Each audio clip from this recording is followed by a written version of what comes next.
This is Dr. Outreach Clinics and Drip Drop's 5th international mission. We're in Ecuador for the earthquake. It has been quite eye-opening, a lot of destruction, and the need for oral rehydration therapy and Drip Drop is great. Drip Drop has been very well received so far. We'll see what happens later today after they've had 24 hours to test our product.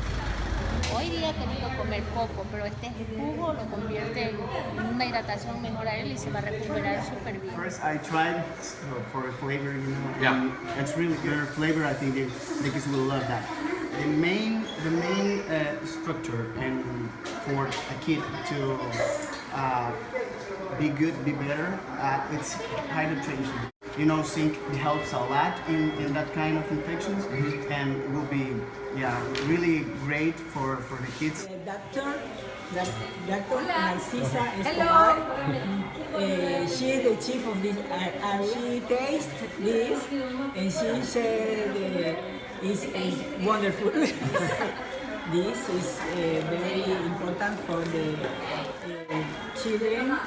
They are coming with dehydration for the diseases, water contamination or food contamination. It is accepted very well. This Unbelievably positive reception. The Drip Drop has essentially been all used up and they want more. I think without doubt the fact that the public health authorities here want to begin creating brigades to treat dehydration in the city and the surrounding villages is really heartening, and we would like to return with more product to assist in that effort.